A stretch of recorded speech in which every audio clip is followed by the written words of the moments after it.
po tayo ngayon sa ating paggawa o pagtimpla ng ating milk tea. Ngayon ipapakita po namin.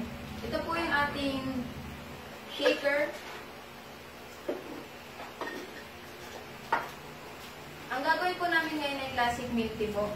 Bali sa mga naka-home franchise po, hindi na po kayo kailangan mag-scoop ng mga powders kasi bibigay na po namin sa inyo na nakarepack na po.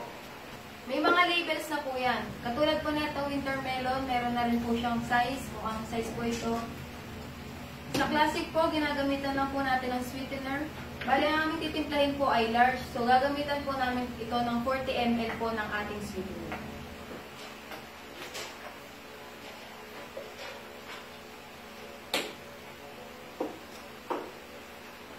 Sa tea naman po, ang tea base po ng ating large is 350 ml po.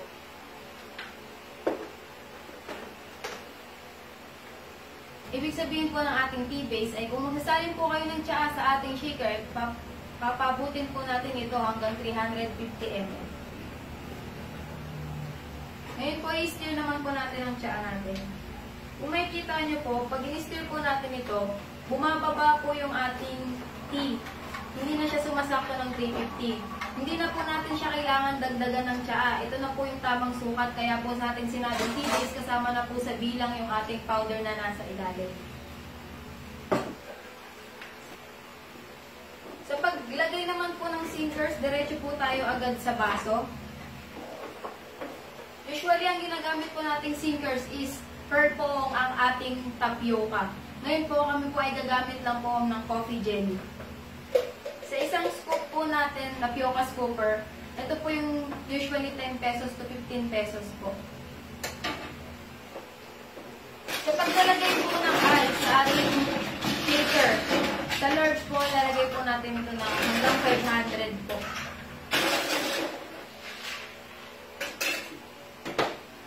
Sa paglalagay po ng ating takip ng shaker, mauuna po muna ito, bago ito. Huwag po natin pagsasabayan kasi po tatalsik po siya. Kailangan po niya ng hangin sa loob. So, pag-shake po, hawak sa ilalim, hawak sa taas, shake lang po. Hindi niyo po kailangan panggigilan yung ating shaker. May maramdaman lang po kayong konting lamig, okay na po yun. Salin lang po sa baso.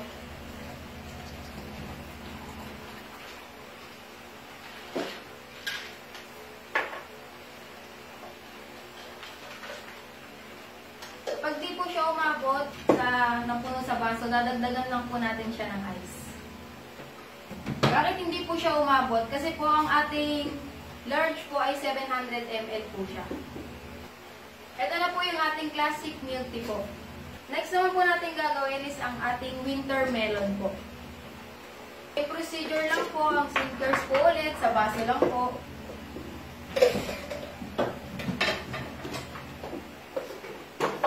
Ating milk.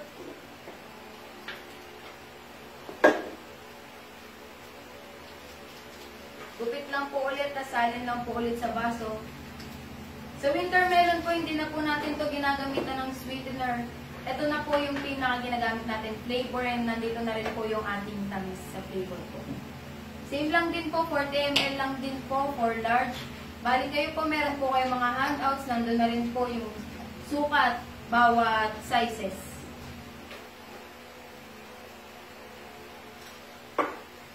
Tea base po ulit, same lang din po, 350 ml lang po. Ulitin ko lang po yung tea base po ulit natin, papaabutin po natin hanggang 350 ml po ang ating tsaa. Isa rin po pala na paalala, ang ating pong mga shaker, stirrer, at jigger po, hindi po natin kailangan hugasan ng hugasan kada timpla. Kahit banlaw lang po, okay na po. Same lang po ulit. Lagan lang po ng ice yung ating shaker. Tapos tapos lid po, shake lang po ulit.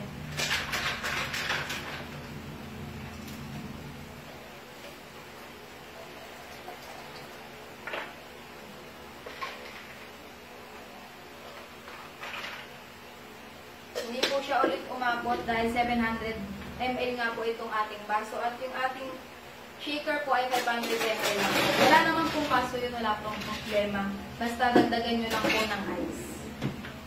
Ito na po yung ating winter melon. Ngayon naman po, flavored powder naman po ang gagawin natin. Kayo po, pagtanggap niyo po ng mga powder na kaganito na po siya, milk po din yung flavor, lagi pong magkasama yan, gugupitin nyo lang din po ito, same lang po ulit ng ating procedure, yung paggawa.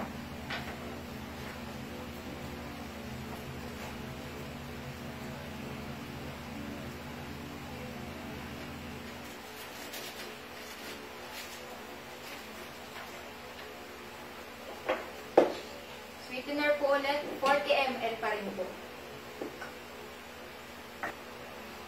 Pwede nyo rin naman kung babaan yung sugar level nyo, depende po sa inyo or sa customer po pag nag-request po siya.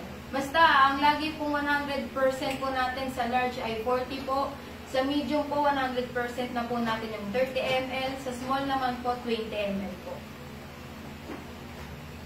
Tea-paste po ulit neto, 350 po. Stir lang po ulit. Huwag po makalimutan mag-stir.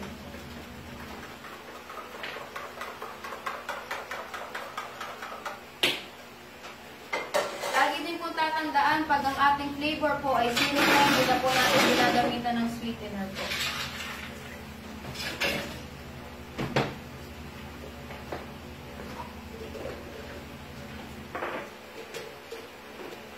Save lang po ulit yung sinkers ko. Nasa ilalim po ulit ng baso. Shake and then salin lang.